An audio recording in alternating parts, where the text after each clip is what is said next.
안녕하세요, 아이린님. 나의 아이린님. 오늘은 금요일입니다. 날씨가 정말 덥네요.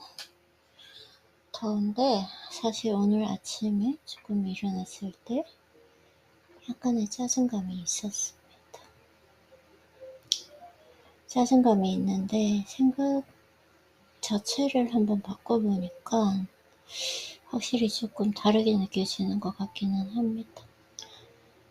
너무 덥다. 짜증감이 있다. 그 생각에 매몰되지 않고 이렇게 더운 날씨에 내가 집에서 편안하게 먹고 싶은 거 먹고 있을 수도 있고, 책 읽고 싶을 때 책 읽고, 유튜브 영상 보고 편안하게 지낼 수 있는 게 얼마나 감사한지 다시 한번 또 느끼게 되는 것 같습니다. 사실 오늘 아침에 이유 없이 약간 짜증감이 있었거든요. 네. 근데 이렇게 좀 어떡해요. 자존감이 있는 그 시기이기도 하고, 몸이 약간의 불편감이 좀 있는 것 같기도 하고, 그리고 날씨가 더 덥다 보니까 그런 부분도 있는데, 네, 한번 잘 감정 관리하면서 지내보도록 하겠습니다. 그리고 지금 의도적으로 운동을 쉬고 있어서 그 부분이 또 정신적인 부분에 영향을 미치니까 감박 가지지 않고 물 흐르는 대로 잘 한번 지내보고, 참 운동을 하고 싶어도 못하는 그 기간, 이런 기간도 좀 잘 지내봐야겠죠? 이제 전문적인 용어로는 딜로링 기간이라고 하는데, 운동의 강도나 횟수를 줄여야만 되는 시기. 네, 모든 헬창들은 이 시기를 겪으니까 이런 시기는 왜 있나, 이런 참 궁금하긴 하는 것 같아요. 이런 것도 보면은 지혜의 근본은 항상 중용이다. 적당히, 중용이라는 것? 이걸 지키는 게 얼마나 힘든지 다시 한번 깨닫게 되는 것 같습니다.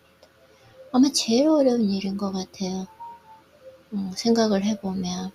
매일 운동 가는 게 힘들 수도 있는데, 이제 안 하시는 분은 그러겠죠. 근데 이제 적당히 운동하는 거? 컨디션을 잘 지키기 위해서 적당히 운동하는 거? 이 정말이 아니라 죄송해요. 정말 어려운 것 같습니다.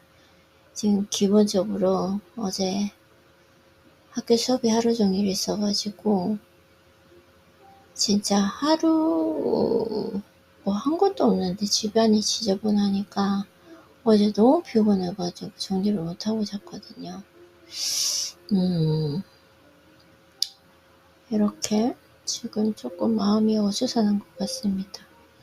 정리가 좀 되어야지 마음이 좀 깔끔한데, 어쨌든 여러 가지 마음이 너무 복잡해요. 운동도 그렇고, 운동도 너무 하러 가고 싶은데, 좀 몸이 컨디션이 회복됐는데, 이걸 참아야 될지, 오늘 운동해야 될지도 잘 모르겠고, 아니면 보약 먹고 있으니까 운동하러 가도 되지 않나 싶기도 하고, 마음이 복잡합니다.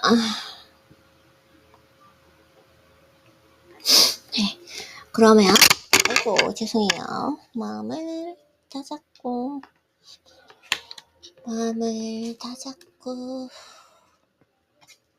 책을 읽어보도록 하겠습니다. 너무 오늘 독서를 늦게 시작해서 그런가? 마음이 이렇게 복잡한 게. 좀 독서를 일찍 시작하면 그래도 좀 마음에 여유롭게 할 수가 있긴 있는 것 같은데요. 네. 어쨌든 그러면 오늘 책은 배철우님을 좀 만나보도록 하겠습니다. 항상 읽으면 좀 마음도 편안해지고 하니까 매일 아침 눈을 뜨면 나라는 존재가 살아있음을 인식하며 하루를 시작한다. 누군가 나를 깨운 것일까? 아니면 자연스러운 현상일까? 아침이 되어 거뜬히 일어날 수 있는 이유는 간밤에 취한 수면 덕분이다. 밤은 아침의 어머니이며 아침은 밤이 선물해준 소중한 시간이다. 진짜 꿀잠이 중요한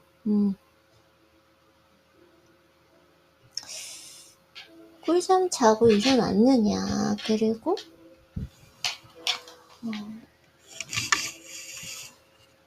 이거 장면에 따라서 하루의 질이 확실히 좀 달라지는 건 맞는 것 같아요. 죄송해요.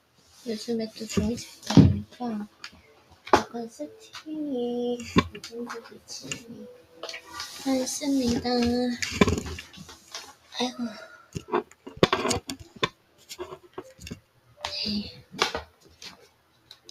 이 부분이 정말 좋네요. 밤은 아침의 어머니이며 아침은 밤이 선물해준 소중한 시간이다.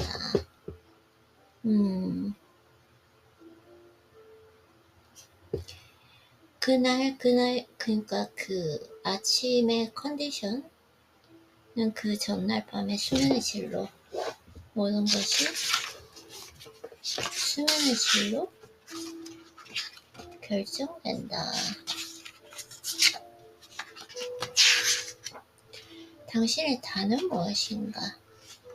내가 지금 좌정한 이 방석은 다른 장소와의 구별된 나만의 단이다. 잠을 깨워 새벽을 맞이하게 할 당신의 답은 무엇인가? 자기 확신이 곧 믿음이 됩니다. 믿음이 심오한 신념이 되면 역사가 일어납니다. 명사로 살 것인가 전치사로 살 것인가?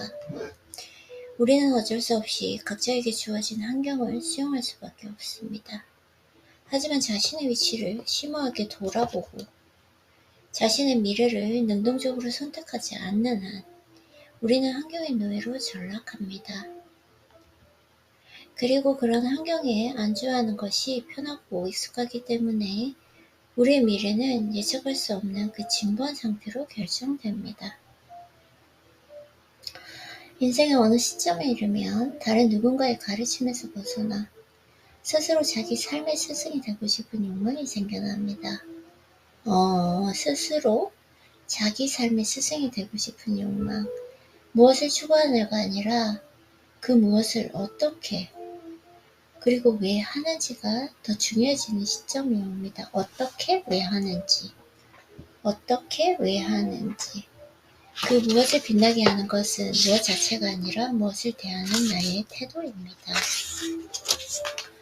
인간은 자신이 한 말을 완수할 때 비로소 완전해집니다. 나의 한 말을 완수할 때 비로소 완전해진다. 자신이 한 말을 반드시 지키기 위해서는 침묵을 수련해야 합니다.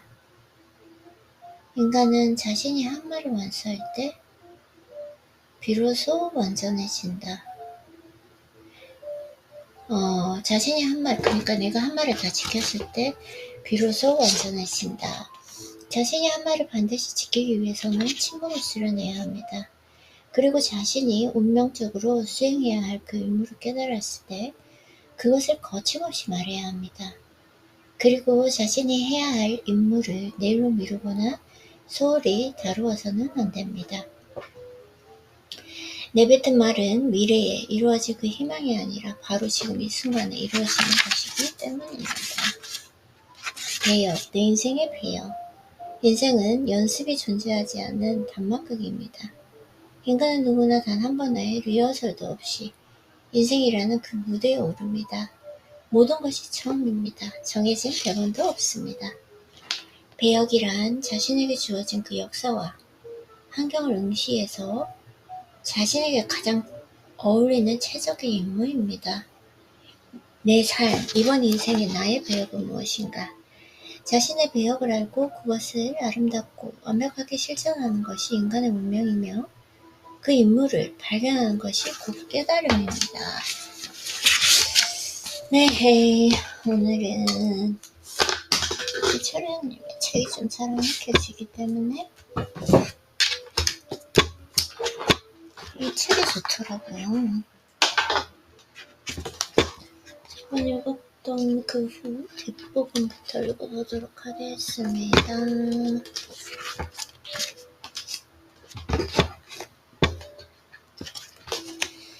주위의 시선을 신경 쓰지 않는 그 자신감과 존엄성을 느끼게 하는 미소.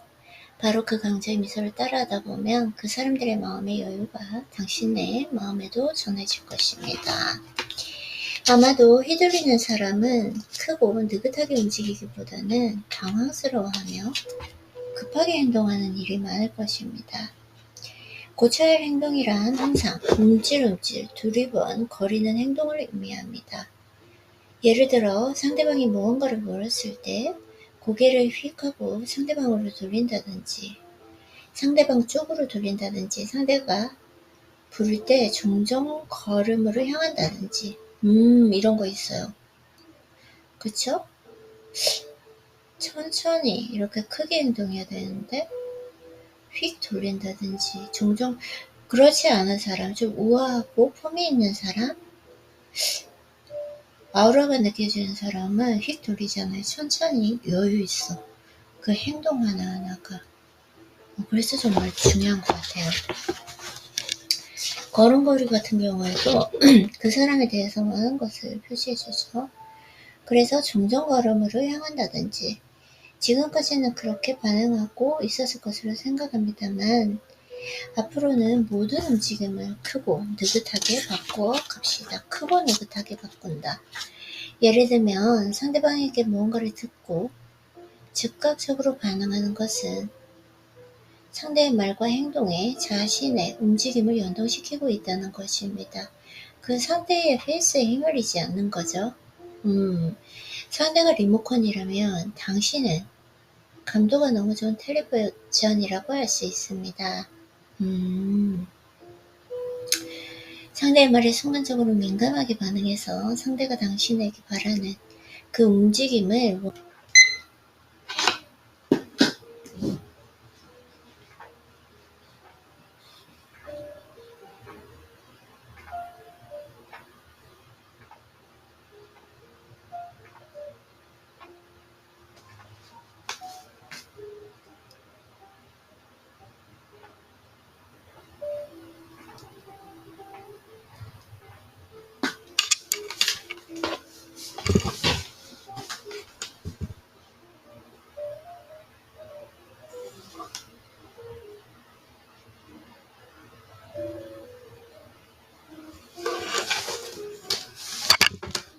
네, 책을 조금 읽다 보니까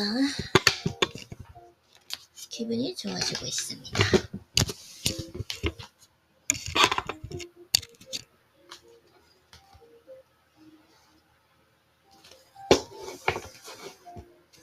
어디였죠?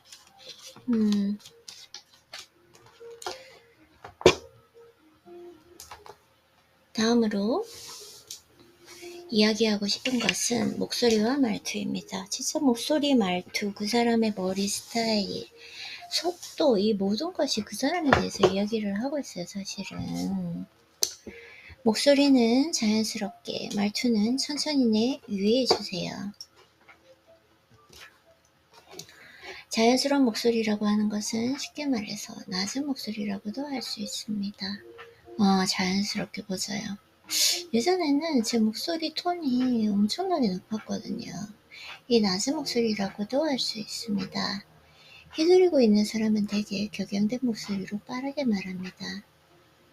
상대에게 말할 때 등은 특히 굽어 있습니다. 바른 말을 쏟아내는 그 상대의 페이스에 말려들어서 자신 또한 목소리가 높아지며 말이 빨라져 버립니다. 어쩌지 하며 당황해하는 감정도 상대에게 훤히 보입니다. 즉 상대가 보기에 휘두르기 쉬운 상태가 되는 것입니다. 이런 상황을 피하기 위해서 자연스러운 목소리로 천천히 말하는 것에 유의해야 합니다. 그러면 이 사람은 무엇을 말해도 무너지지 않는구나 라는 인상이 새겨져서 쉽게 통제할 수 없는 상태로 보이게 됩니다. 자연스러운 목소리로 천천히 말하면 즉흥적으로 하는 것이 아닌 제대로 생각하고 말하는 느낌이 들기 때문에 설득력이 더해집니다. 즉 마음을 터놓고 진심을 이야기하는 것처럼 보이는 것입니다. 이것은 감정이 조금씩 새어나 보이는 인상과는 전혀 다른 것입니다. 어디까지나 대등한 입장에서 마음을 털어놓고 본심을 이야기하고 있는 인상이 되는 것입니다. 이런 태도는 자신감 넘치는 사람이라는 느낌을 자아냅니다. 그러면 아주 평화적으로 인간관계의 주도권을 찾을 수 있습니다.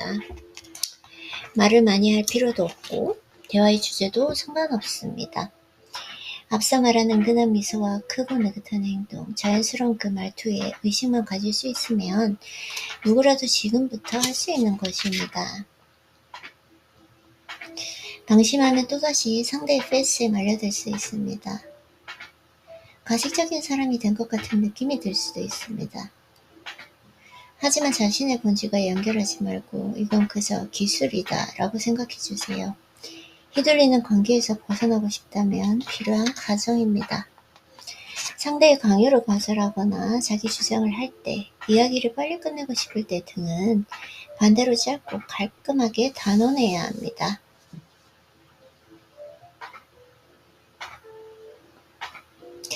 상대의 강요를 거절하거나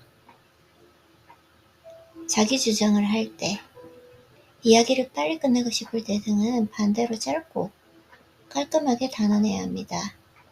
강하게 거부하는 것이 아니라 어디까지나 굽히지 않고 악의 없이 거절하는 것을 의미합니다. 평소에는 차분하게 말하다가 거절할 때만큼은 어떻게 이렇게 단호할 수 있지? 라고 할 정도로 가차없이 짧고 시원하게 잘라버립니다. 자연스러운 목소리로 천천히 말한다와 짧고 깔끔하게 잘라 말할 때를 구분합니다. 를 읽고 마치 정반대 기술을 몸에 익게 한다고 생각했을 수도 있습니다. 평상시에는 자연스러운 목소리로 천천히 이야기하고 거절하고 싶을 때 등 기세와 순발력을 필요로 하는 상황에서는 짧고 깔끔하게 잘라 말하는 식으로 구분해서 사용하는 것을 추천합니다. 침묵이 자연스러운 사람이 되어라. 침묵이 자연스러운 사람. 은근한 미소와 느긋한 행동. 은근한 미소와 느긋한 행동. 그리고 자연스러운 말투. 이거네요. 은근한 미소. 그리고 느긋하고 천천히 하는 행동. 그리고 자연스러운 말투. 이것으로 상대보다 한 단계 위에 있는 느낌의 베이스는 완성된 것이나 다름없습니다. 네 번째는 평상시의 태도를 침묵이 자연스러운 사람으로 만드는 것입니다. 당시도 침묵을 견디지 못해서 애써 아무 말이나 해버린 경험이 있을지 모릅니다. 사실 이것도 휘둘리기 쉬운 사람의 특징 중 하나입니다. 어색함이라는 어찌 보면 비친화적인 상황을 억지로 극복하고 필요 이상으로 상대에게 다가가려고 하고 있으니까요. 애초에 왜 침묵을 채우려고 할까요? 침묵이 어색해서 그렇습니다. 바꿔 말하자면 상대방도 침묵이 어색하지 않을까? 그러니까 채워야겠다라고 하는 상대에 대한 배려가 있기 때문입니다.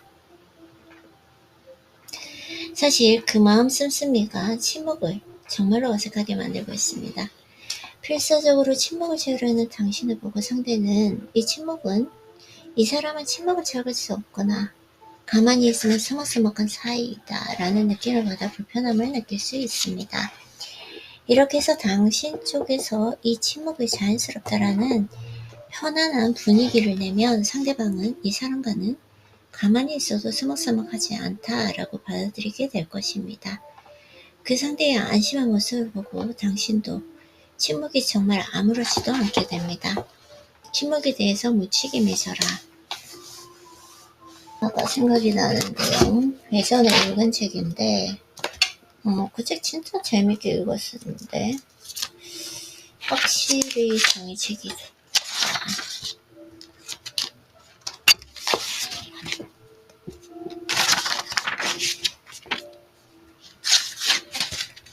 어떤 걸 볼까요?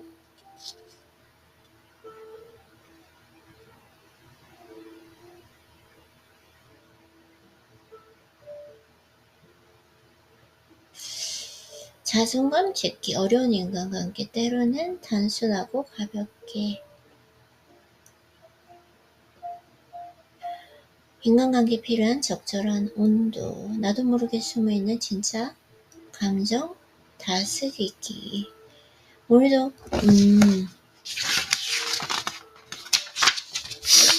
심리적 호신술. 늘 배워야 하는 것이 있기에 인생은 흥미롭다. 내 속에 현명한 피가 돌게 하려면 그 역할을 할 수 있는 사람은 오직 나뿐이다. 쉬는 것은 남이 대신 해줄 수 없다.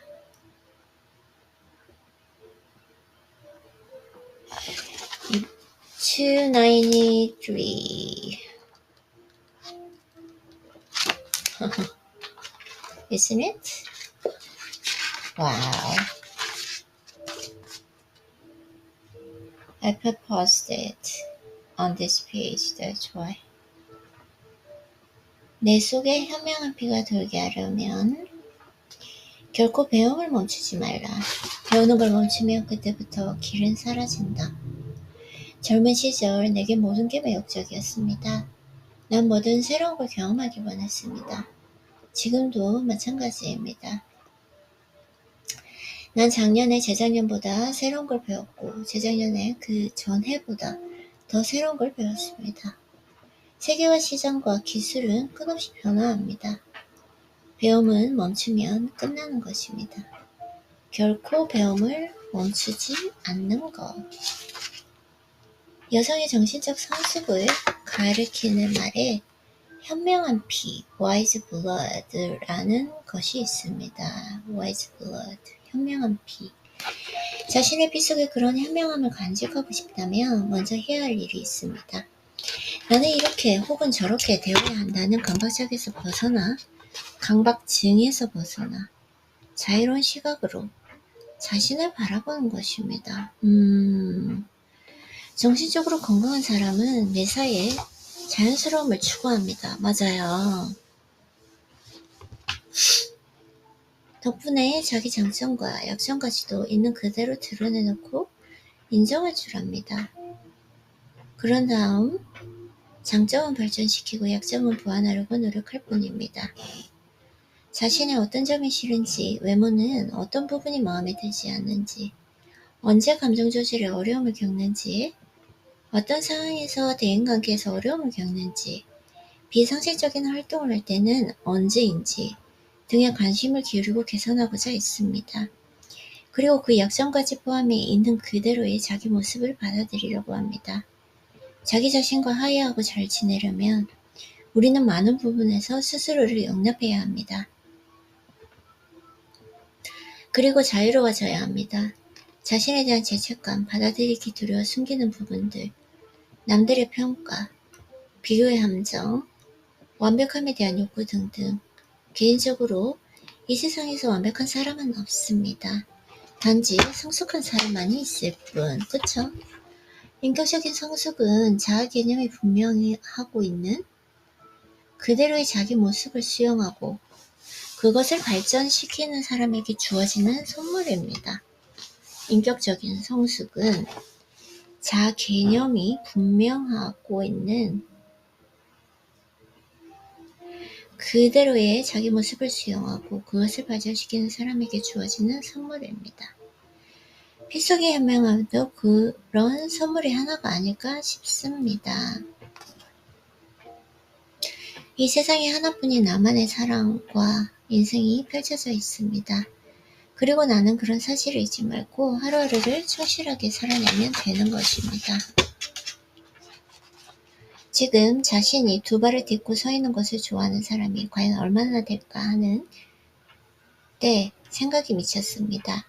이상하게도 사람은 누구나 지금 나한테 있는 것 혹은 손만 뻗으면 내 것으로 할 수 있는 것에는 흥미를 느끼지 못합니다. 혹시 주변에 그런 불평꾼이 보이는가요? 그럴 땐 상대방도 내게서 그런 모습을 보고 있다고 여기고 한 번쯤 자신에 대해서 깊은 성찰을 거쳐보는 것이 어떨까요? 우리는 지금 내가 있는 곳을 좋아하지 않는 것만큼이나 실수를 저지른 것이 또 하나 있습니다. 바로 지금 이 순간을 살지 못하는 것입니다. 스스로도 자신이 신경증적인 데가 있음을 느끼고 있기도 했습니다. 그렇다고 자신의 버릇을 고칠 수 있는 것도 아니었습니다. 다만 아무도 모르게 자신의 내면과 외로운 전투를 치르고 있을 뿐이었습니다. 밤이면 잠을 이룰 수 없는 게 당연했습니다. 심리검사 결과 그는 기질적으로 불안 강도가 높으면서도 지나치게 완벽주의를 추구하는 타입이었습니다. 이 두 가지가 합쳐지는 경우 자칫 나쁜 조합이 될 수 있습니다. 우리 속담에 내일의 천자보다 오늘의 재상이다 라는 것이 있습니다. 어떻게 될지 모르는 장래의 막연한 일보다 당장 지금 내가 실제로 취할 수 있는 것이 설령 그것이 변변치 않더라도 더 낫다는 의미를 담고 있습니다. 사실 인간은 누구나 현재 이 시점밖에는 살지 못하는 존재입니다. 1초 이에 우리가 어떻게 될지 단언할 수 없는 것이 인생입니다. 지금 이 순간 내가 있는 그 자리에서 충실한 것만이 인생을 특별하고 풍요롭게 한다는 사실입니다. 그렇다면 지금 여기에 충실하기 위해서는 어떻게 해야 할까요? 무엇보다 자기 내면의 균형을 지키는 것이 가장 중요하지 않을까 싶습니다. 실제로 창의적이고 현명한 사람들은 기도나 명상, 취미활동이나 봉사활동 같은 자기만의 고유한 방법을 통해 내면의 균형을 취하는 훈련을 하는 것을 볼 수 있습니다. 내면의 균형이 중요한 이유는 그래야 더 이상 과거나 미래에 얽매이지 않고 지금 여기에 충실할 수 있기 때문입니다. 그 역할을 할 수 있는 사람은 오직 나뿐이다. 느낌이 올 때까지 몰입한다고 합니다. 이 세상에 이 일을 할 수 있는 사람은 오직 나뿐이다. 내가 아닌 그 누구도 그것을 대신할 수 없다는 신념을 가져본 적이 있나요? 우리가 그렇게 준비만 하다가 정작 제대로 일을 해내지 못하는 가장 큰 이유는 완벽함에 대한 욕구 때문입니다. 그것의 원인은 잠깐만요. 그래도 그 뒤에 숨은 감정은 불안입니다. 자신의 능력에 대한 불안, 결과에 대한 불안, 주위 사람들의 평가에 대한 불안 등등.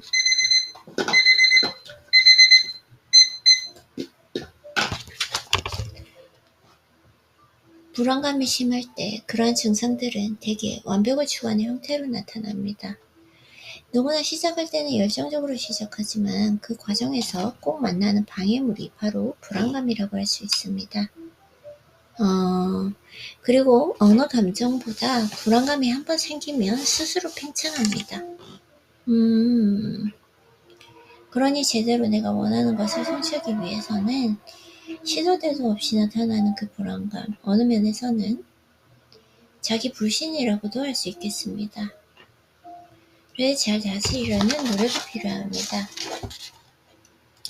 하지만 누구도 영원히 그렇게 살 수는 없습니다. 마침내 자신이 가진 배터리가 다 소진되는 날이 오기 때문입니다. 그러면 싫어도 재충전을 해 주어야 한다는 것입니다. 문제는 그때 가서 어떻게 하는 것이 재충전인지 모르게 될 수도 있다는 점입니다. 무슨 일이나 해보지 않으면 모르는 법인데 더구나 휴식이나 재충전이라는 건 누가 나 대신해 줄 수 있는 것이 아닙니다. 그래서 필요한 것이 평소의 취미생활이 아닌가 합니다. 취미생활은 유연성과 창조성을 기르는 데 크게 도움이 됩니다. 그림을 그린다든지 영화를 본다든지 사진을 찍는다든지 음악을 연주하는 등의 취미활동을 하기 위해서는 비즈니스를 할 때만은 다른 뇌세포가 필요합니다. 그건 마치 쓰지 않는 쪽의 근육도 강화시켜 몸의 균형과 건강을 바로잡는 것이나 비슷합니다. 평소 잘 사용하지 않는 뇌세포를 활동하게 함으로써 정신의 균형과 건강을 도모하는 것입니다. 실제로 우리가 새로운 것을 배울 때는 우리 뇌에서 대뇌피질이 활성화됩니다. 그러다가 어느 순간 익숙해지면 뇌의 자동 활동을 담당하는 아래 부위가 활성화되고 대뇌피질은 또다시 새로운 것을 배우기 위해 자유로운 상태가 됩니다. 우리가 익숙해지면 매사에 지루해지는 것도 그 이유 때문입니다. 따라서 대뇌피질이 활성화하려면 새로운 것을 계속해서 배우거나 훈련하는 과정이 필요합니다. 그런데 어떤 취미활동이든 계속해서 새로운 창의성을 요구하기 마련이므로 우리의 대뇌피질 역시 계속해서 활성화의 길을 걷게 되는 것입니다. 그러고 보면 아인슈타인이 바이올린을 연주하고 처칠이 풍경화를 그렸다는 것은 매우 흥미롭고도 의미심장한 데가 있습니다. 그들은 취미활동을 통해 회복과 재충전의 시간을 확실하게 가졌던 사람들이 아닌가 싶습니다. 특히 아인슈타인의 바이올린 연주는 그의 연구에까지 영향을 미쳤던 것으로 보입니다. 단지 이론들을 찾는 것이 아니라 우주와 조화를 이루어서 자연에 반응한다라고 생각했던 것입니다. 그쯤 되면 아인슈타인의 바이올린은 단순한 취미를 넘어서 그의 생에서 매우 큰 부분을 차지한 셈입니다.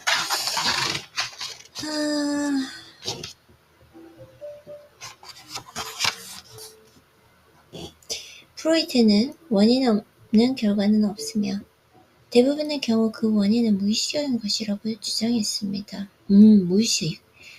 그는 그것을 정신적인 결정론이라고 했습니다. 즉 정신적 현상은 언제나 그 전에 일어난 것과 연관되며 불연속성은 존재하지 않는다는 것입니다. 앞서 예를 든 두 사람의 모습이 그것을 잘 보여줍니다. 그들이 현재 겪고 있는 그 문제의 원인이 다 어린 시절의 경험과 연결되어 있었던 것입니다. 프로이트의 이론에 따르자면 인간의 모든 행동에는 의미가 있으며 대개 그 의미는 무의식적인 것이라 자기 자신조차 잘 알 수가 없습니다. 따라서 가능한 한 우리는 매 순간 자기 마음을 주목하고 살펴볼 필요가 있습니다. 아이고. 그래야 하는 또 다른 이유는 자기를 살필 수 있는 사람이 남도 살필 수 있기 때문입니다. 자기를 억압하고 회피하고 들여다보지 않는 사람은 상대방의 마음도 모를 수밖에 없는 것입니다. 특히 우리가 세상과 삶에 대한 그 이해의 폭을 넓히기 위해서는 먼저 자기 자신에 대한 이해의 폭을 넓혀야 하는 것입니다. 나 자신을 아는 것이야말로 인생을 제대로 살아가기 위한 첫걸음입니다. 누구나 그 사회적 지위가 올라가면 자신에게 올바른 소리를 해줄 수 있는 사람이 줄어들 것을 각오해야 합니다. 따라서 그때부터는 스스로 성찰하는 것이 무엇보다 중요합니다. 만약 그런 자기 성찰이 따라주지 않거나 처음부터 자신의 진짜 모습을 모르는 사람이 성공하면 여러 가지 문제가 생길 수밖에 없습니다.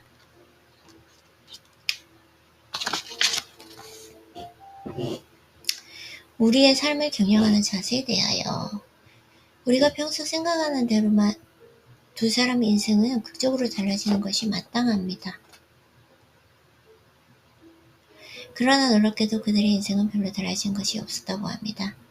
보궐에 당첨된 비비꼬이고 우울한 사람은 여전히 우울하고 꼬인 채로 인생을 살아가고 장애를 입은 명랑한 사람은 여전히 유쾌하고 명랑하게 살아가고 있었기 때문입니다. 사람들은 모든 것을 바꾸길 원합니다. 하지만 동시에 모든 것이 지속되길 바랍니다. 별것 아닌 어리석은 말들, 눈에도 띄지 않는 작은 충동들, 그다지 해가 될 것도 없는 사소한 습관들이 모여 결국 우리를 때로는 낭패의 길로 이끈다는 사실마저 부정할 수 없을 것입니다.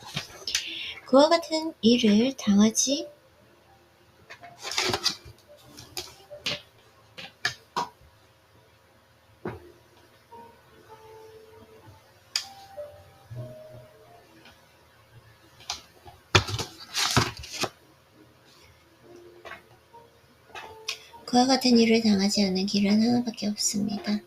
스스로 변화하고자 진정으로 노력하는 것입니다. 그 사람이라면 이럴 때 어떻게 했을까 하고 생각해 보는 것입니다.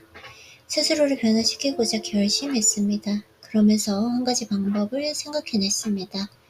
자신이 평소 좋아하는 연예인을 외모대로 삼기로 한 것입니다.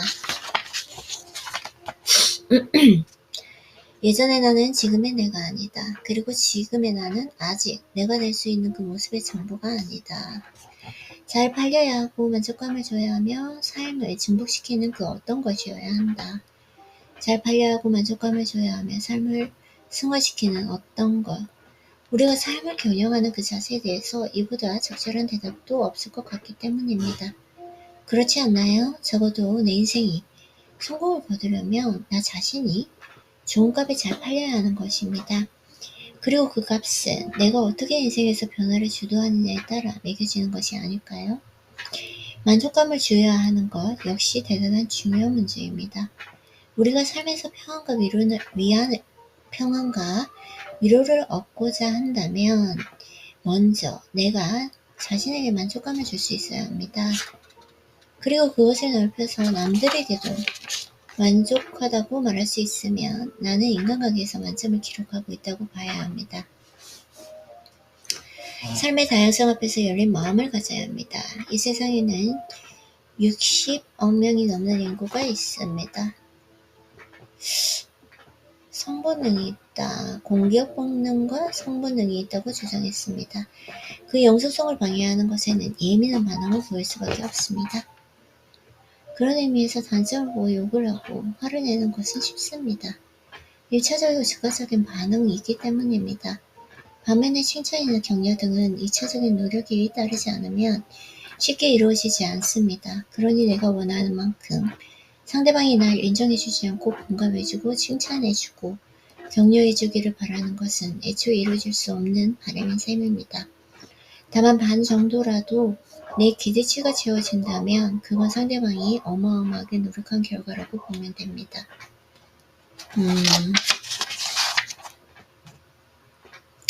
쓸데없이 깊게 파고드는 일을 피할 수 있다면 인간관계는 때때로 가볍고 단순할 필요가 있습니다. 생각만 줄여도 거의 결론적으로 세상의 다양성 앞에 마음을 열고 주변 사람들을 칭찬하고 격려하고자 애쓰고 쿨한 인간관계를 위해서 노력하는 것이야말로 우리를 좋은 삶, 편안한 관계로 이끄는 최고의 비결인 셈이다. 제가 생각해보면은 이번 달에 되게 예민하고 독서가 조금 부족해서 그런 것 같아요. 와, 진짜 예민하네 지금.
지금 오늘 컨디션상 짜증감이 극도로 지금 올라와 있기 때문에 한글책을 한번 읽어보도록 하겠습니다. 예전처럼 그렇게 다스릴 수 있으면 좋을 것 같아요. 예전에 솔직히 생각해보면 그렇게 다스릴 수 있었던 건 책, 독서? 운동도 중요했지만 독서도 진짜 중요했던 것 같아요. 한번 오늘 독서를 한번 해보도록 하겠습니다. 이 책도 제가 진짜 재밌게 읽었었는데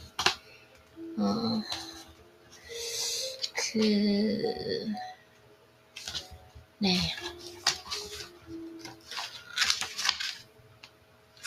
오래간만에 번뜩 생각이 나서 한번 읽어보도록 하겠습니다. 못된 이들은 못되게 대해줘야 더 이상 못 가본다. 아이고, 너무 조금 표현이 그렇지 않나요? 자,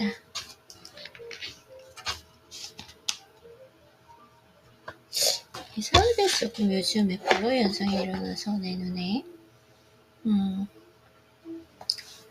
만만하게 보는 것 같다라는 느낌을 들게 한다는 것입니다. 이런 사람들과 계속 시간을 보내면 나만 힘들고 짜증이 납니다. 괜히 처음부터 가불이 형성된 것만 같고 좀 괜찮아졌나 싶다가도 다시금처럼 말투로 짜증을 유도한다. 이건 조심해라고 할 필요가 없어요. 그냥 인간하게 끊어야 돼요. 왜냐면 그 사람들도 그게 싫을걸요? 바꿀 수가 없어. 그 사람이 오래된 그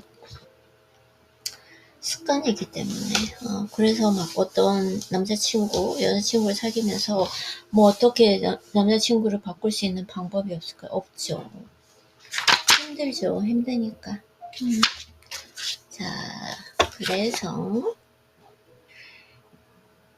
누군가의 진짜 인성을 보려면 그의 오래된 친구라거나 부모님에게 하는 행동을 보라 라는 명언이 있듯 결국 자신이 정말 편하게 생각하고 오랜 기간 봐온 사람에게 하는 행동들이 그 사람의 진짜 인성을 보여줍니다. 존중하지 않고 배려하지 않는 사람들에게 내 소중한 시간과 감정을 낭비할 필요가 없습니다. 그것만 없으면 이것만 안 하면 괜찮은데 라며 일말의 아쉬움과 가능성을 남겨둘 필요도 없습니다. 과감하게 잘라내고 내 감정을 우선 보호해야 합니다. 나를 존중해주는 좋은 사람들과 좋은 시간을 보내기에도 모자란 것이 인생입니다. 마치 자신의 말이 엄청 현실적이고 뼈 때리는 충고라는 것을 믿으며 경우 없는 무례를 계속해서 보여줍니다. 이게 지금 렌즈 때문인 것 같기도 하고. 그러나 이런 사람들의 부스러기 같은 말에 전혀 신경 쓸 필요가 없습니다. 부스러기는 부스러기에 불과합니다. 그냥 쓱 한번 털어버리면 됩니다. 제가 요즘에 좀 생각을 해보니까 저 혼자 이렇게 루틴을 하면 정말 즐거운데 영상을 만들려고 하면 너무 힘든 것 같아요. 내가 그것 때문에 이렇게 스트레스를 받아야 될 필요가 있나? 막 썸네일 이런 것 때문에 조금 뭐라 그럴까요? 그게 재미지가 않고 스트레스로 다가오는 것 같아요. 진짜로. 그치? 무례한 사람에게 2번 이상 당하면 그건 자신이 바보다. 내 기준에서 아니다 싶은 부탁이면 단호하게 거절해야 합니다. 만약 부탁을 들어주지 않았다고 섭섭함을 느끼거나 관계를 끊으려는 사람이라면 시기의 문제일 뿐 언제든 끊어질 사이였다고 생각하면 됩니다. 더 예쁜 말, 더 좋은 행동은 인간다운 사람에게나 하는 것이지 이런 사람들에게 휴머니즘을 바랄 필요도 해줄 필요도 없습니다. 눈에는 눈, 이에는 이라는 속담이 굉장히 잘 어울리는 사람들입니다. 나에 대해서 큰 애정이 없는 사람들이 이러쿵저러쿵 하는 얘기에 너무 흔들리지 않았으면 좋겠어요. 진짜 이게 맞는 말인데 그래도 스쳐 지나간 사람이 한 말을 거스리는 거? 반드시 평생 가야 할 인간 유형. 제가 이런 사람이 되면 되겠죠? 자신의 잘못을 24시간 안에 사과하는 사람. 정말 중요한 것은 갈등이 발생했다기보다는 그 갈등을 어떻게 해결해야 하는가입니다.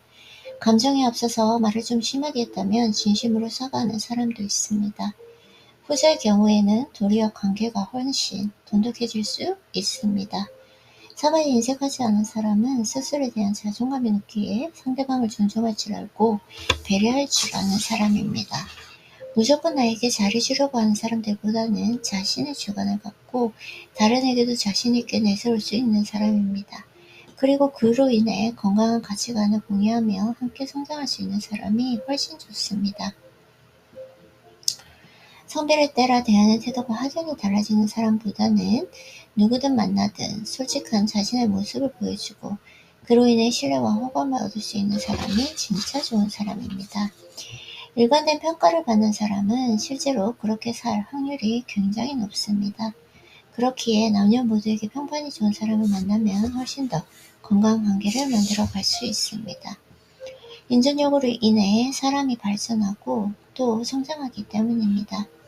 관심을 덜 주더라도 본인의 인생을 행복하게 사는 사람과 무난하게 좋은 관계를 맺고 살아가면 좋겠습니다. 아이들, 할머니, 할아버지들 식당에 갔을 때 만나는 조급원들, 이런 사람들에게 하는 행동이나 말을 보면 그 사람의 진짜 인성을 알 수 있습니다. 나에게 도움받을 게 없다 여기서도 끝까지 옆에 남을 사람들입니다. 어떤 경우에서건 경고망동하지 말고 넘겨지지 않으며 어느 정도 자신이 확실하게 파악됐다 싶을 때 거기에 대한 의견을 개선하는 사람들은 굉장히 배운 사람들의 확률이 높습니다. 감정에 휩쓸려 돌이킬 수 없는 실수를 하지 않으며 더 나은 관계를 위한 노력을 하는 사람들입니다. 첫 만남부터 너무 솔직한 사람들이 있습니다. 묻지도 않았는데 자신의 가정사를 낱낱이 말한다거나 자신이 어릴 때 힘들게 살았던 이유에 대해 가감없이 얘기하는 사람들은 어느 정도 조심할 필요가 있습니다. 자신의 솔직함을 무기로 나에게도 솔직함을 강요할 수 있기 때문입니다. 그리고 이런 사람들은 굉장히 빠른 시일 내에 상대방과 가까워지고 싶어 합니다. 그렇기에 솔직함이 최고의 방법이라 생각하는 것입니다. 하지만 이는 상대방에게 반드시 부담으로 다가오게 됩니다. 어느 정도 공감대가 형성되고 친밀도가 형성되었을 때 상대에게 솔직하게 오픈해도 절대 늦지 않습니다. 친해져도 말 조심한 사람, 그쵸? 친구와 아는 사람의 경계를 스스로가 나누고 친구라는 공간에 들어왔다고 생각하면 무리한 행동이나 말도 스스럼 없이 하는 경우, 말투가 갑자기 달라지거나 행동이 과격해지는 경우도 있는데 이런 사람들은 분명 조심할 필요가 있습니다. 친해져도 상대방을 배려해주고 오히려 친해졌을 때 더 조심하는 사람들은 진국일 확률이 높습니다. 친해진 상대방을 소중하게 대하고 여기려 노력하고 신경 쓰는 것이니까요. 내가 나일 수 있게 해주는 사람 만났을 때 내가 온전히 나일 수 있는 사람을 만나는 게 건강한 관계 형성에 반드시 필요합니다. 아무리 화려한 옷도 사이즈가 맞지 않으면 입을 수 없고 아무리 예쁜 신발도 사이즈가 맞지 않으면 신을 수 없듯이 상대방을 존중한다는 것입니다. 이들은 자신의 삶이 만족스럽고 자신의 삶을 존중하기에 상대방의 삶도 자신의 삶처럼 존중해 줍니다. 존중과 배려를 하죠. 저도 존중과 배려하지 않는 사람이 되어야 돼요. 항상 노력하고 있는데 참 쉽지만은 않은 것 같아요. 근데 예전보다는 많이 나아졌으니까 그게 더 중요한 것 같습니다. 자존감이 높은 사람은 이유 있는 비판을 겸허히 수용합니다. 자신을 발전시킬 수 있는 가장 좋은 원동력이라고 생각하기 때문입니다. 자존감 높은 사람들은 그 비판을 굉장히 적극적으로 수용합니다. 그들은 제가 몰랐던 부분을 그렇게 말씀해 주셔서 감사합니다 라며 상대방에게 오히려 고마움을 표현합니다. 자존감이 높은 사람은 배울 점을 찾고 성장하지만 자존심만 높은 사람은 상대의 못난 점만 보고 위안 삼습니다. 자존감이 높은 사람은 배울 점을 찾고 계속해서 성장하려 합니다. 이들은 잘난 사람을 만나는 것을 두려워하지 않으며 그들을 통해 자신이 발전할 수 있으면 그건 정말 의미 있는 시간이라고 생각합니다. 자신보다 더 뛰어나고 생산적인 삶을 살고 있는 사람들과 대화를 나누며 새로운 사실을 공유하고 그로 인해 발전합니다. 스스로에 대한 확신이 있지만 자존심만 높은 사람은 스스로에 대한 확신이 없다. 스스로에 대한 확신이 있다. 스스로에 대한 확신이 있어서 남들의 의견을 잘 수용하되 결국 중요한 결정은 자신이 합니다. 결국 중요한 결정에 있어서는 스스로에 대한 믿음이 명확하기에 결국 본인이 그 결정을 주도합니다. 자존감이 높은 사람들은 함께하는 사람들에 대한 배려심이 기본적으로 깔려있기에 어떤 상황이든 상대방을 편안하게 해줍니다. 대화할 때도 맞장구를 쳐주고 상대방에게 경청하며 상대방으로 하여금 내가 이 사람에게 존중받고 있구나 라는 느낌을 주게 합니다. 반면에 자존심만 높은 사람들은 상대방을 불편하게 하고 불쾌하게 합니다. 스스로도 사랑하지 못하기 때문에 상대방을 사랑할 여유도 없고 이해할 여유도 없습니다. 어떤 대화에서든 자신을 어필하려고 안달이나 상대방의 대화를 끊거나 핀잔을 치기도 합니다. 이것만 진짜 안 해도 그쵸? 그렇기에 자존심만 높은 사람 주변에는 사람들이 없어집니다. 건강한 자존감을 가진 사람과 많은 시간을 보내면 그만큼 삶이 긍정적으로 변화합니다. 행복한 삶의 가장 중요한 요소는 바로 아래와 같습니다. 좋은 것만 보고 좋은 것만 먹고 좋은 말만 하고 좋은 사람들을 만나는 것. 좋은 사람을 만나 행복한 시간을 보내며 서로를 존중하고 또 존중받읍시다. 그로 인해서 발전적인 가치관과 사고를 함양합시다. 그런 사람들과 함께 한다면 지금보다 훨씬 가치 있는 삶을 살 수 있을 것입니다. 벌어지게 된 이유는 바로 말과 행동이 달라서입니다. 말과 행동이 다른 사람들은 달벙가형에 가깝습니다. 말은 굉장히 청산유수로 잘 하지만 제 목소리가 조금 지금 정말 한 달 중에서 가장 예민한 시기긴 하거든요. 그래서 조금 약간 목소리가 격앙되고 빠른지 잘 모르겠습니다. 그래서 말과 행동이 다른 사람들은 달병가형에 가깝습니다. 말은 굉장히 청산유수로 잘하지만 자신이 갖고 있는 말 재능에 비해서 행동 재능, 실천 재능은 현저히 부족한 유형입니다. 항상 말에 앞서서 사람들에게 잔뜩 기대감을 갖게 해준 뒤 그것을 실천하지 못하면 상대에게 실망감만 안겨줍니다. 이럴 바에는 차라리 말을 하지 않는 게 아예 낫습니다. 나에 대한 배려나 관심이 없는 사람일 확률이 높습니다. 관심이 큼에도 불구하고 약속을 수시로 어긴다는 것은 기본적인 자질이 부족하다는 증거이니까요. 책임감이 없는 사람들은 어떤 일을 시작할 때 굉장히 의욕적입니다. 하지만 그 의욕이나 열정이 결코 오래가지 못합니다. 시간이 가고 익숙해지면 자연스레 열정이 사그라들어 본인이 할 몫도 제대로 하지 않습니다. 시작할 땐 누구보다 적극적이지만 열정이 사라지면 할 일도 제대로 하지 않는 사람들은 반드시 거리를 둘 필요가 있습니다. 감정이 지배당해서 자신의 일과 맡은 몫에 대한 책임감을 내팽개친다면 그건 서로에게 좋지 않습니다. 앞에서도 하지 못할 말은 뒤에서도 하지 마라. 이처럼 뒷담화라고 하는 것은 정말 달콤하지만 또 그만큼 후폭풍을 많이 불러일으킵니다. 그렇기에 다른 곳에 가서 내 욕도 할 가능성이 있는 사람이구나 하고 생각하면 됩니다. 자연스레 흘러가다 대해야 합니다. 그게 우리의 마음 건강에 가장 좋은 태도입니다. 성공을 위한 비결이 하나 있습니다. 그것은 상대방의 관점을 이해하고 내 관점뿐 아니라 상대방의 관점에서 사물을 보는 능력입니다. 관계는 유리창과 같아서 한번 크게 꽂으면 다시 붙인다 해도 그 강도가 현저히 약해집니다. 현재 나에게 와 있는 사람에게 대한 감사함을 갖고 그 인연들을 최선을 다해야 합니다. 잡지 못한 인연들과 기회에 대해서는 굳이 미련 갖거나 신경 쓰지 말아요. 아직 일어나지 않은 미래를 굳이 상상하며 스스로를 힘들게 하는 것보다 지금 내 옆에 있는 사람에게 집중하고 내 마음을 온전히 거기에 쏟는 태도가 필요합니다. 습관적인 비교.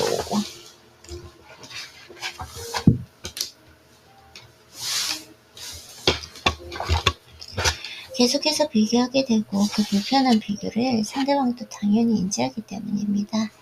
이런 관계는 결코 오래 지속될 수 없습니다. 상대방이 나에게 무언가를 해줄 거라는 그 기대감, 내가 해준 만큼 상대에게 무언가를 바란다면 나만 힘듭니다. 일일이 상대에게 줬던 감정이나 물질의 양은 계산을 할 수도 없는 것이기 때문입니다. 애초에 무언가를 해줄 땐 기대감을 갖지 않는 것이 좋습니다. 상황에 대해서 잘 대처한다. 눈치 좋은 사람의 6가지 공통점. 어떤 당황스러운 상황이나 예상치 못한 상황에서도 이들은 잘 대처합니다.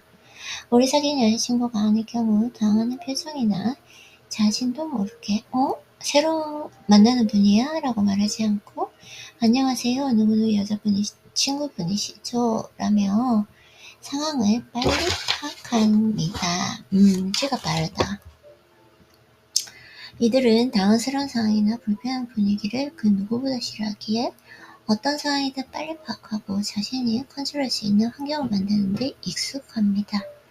상대방 감정을 잘 읽습니다.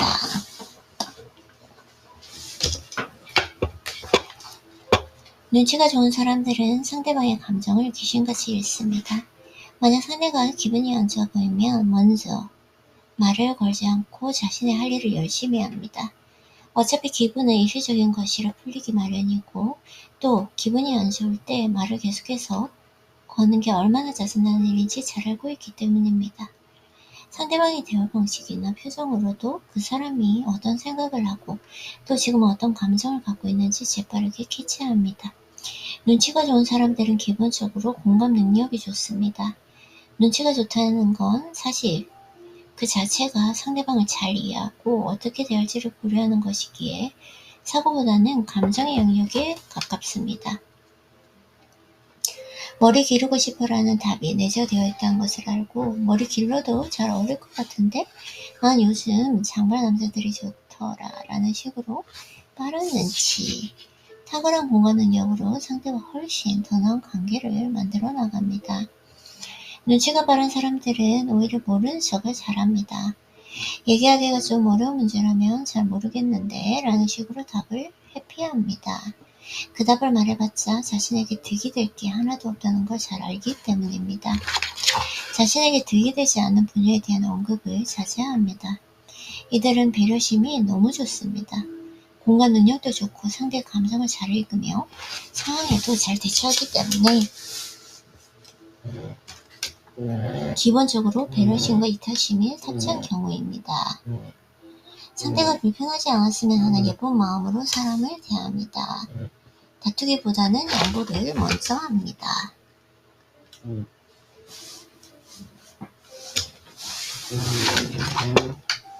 눈치가 좋은 사람들은 어쩌면 가장 배려심이 좋은 사람들입니다. 눈치가 정말 좋은 사람들은 눈치가 없는 척을 하기도 하는데 그 이유는 괜히 나섰다가 상처받기도 하고 종종 알고 싶지 않은 걸 알게 되면 자신만 힘들어지기 때문입니다. 이런 이들에겐 중심이 필요합니다. 당신은 자신에게서도 눈치 좋은 사람일까요? 첫인상보다 끝인상이 중요합니다. 어떤 경우든 마무리는 깔끔하게 하십시오. 너무 깔끔한 첫인상과는 달리 끝인상이 상당히 별로였고 회사 모든 사람들이 그 직원이 나갈 때 안 좋은 소리만 했던 기억이 있습니다. 이처럼 첫인상보다 중요한 건 끝인상입니다. 사람들은 그 사람의 마지막 행동만 기억합니다. 편지에는 대부분 아쉬웠던 내용보다 감사하고 고마웠다는 내용이 주를 이뤘고 당연히 이 작은 선물과 손편지를 받은 전 부서원들은 이 직원을 좋게 기억할 수밖에 없었습니다. 마지막 모습, 어떤 경우에서든 마무리는 굉장히 중요합니다. 많은 사람들이 간과하고 있는 끝인사, 그리고 상대방에게 아쉬운 점이 많다 하더라도 그걸 굳이 표출하면서 관계를 끝낼 필요는 없습니다.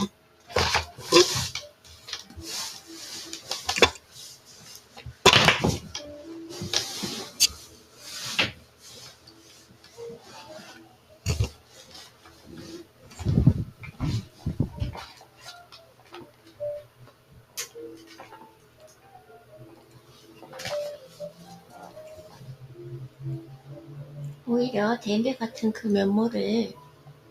면모로 넘어간다면 상대방도 당신을 좋은 기억으로 남길 것입니다. 만나면 서로에게 발전적이고 긍정적인 영향을 주며 함께 성장하는 사람이 있는 반면 왜 이렇게 불편하지? 라고 느끼는 사람들이 있습니다. 어떤 도전이나 시도를 한다고 하면 박수 쳐주지는 못할 망정 그게 되겠어? 야 그냥 생긴 대로 살아라며 아무렇지 않게 상대방을 폄하하고 비하하는 사람들 남의 뒷다리를 잡는 사람들은 반드시 어떤 관계에서든 배척되게 되어 있습니다.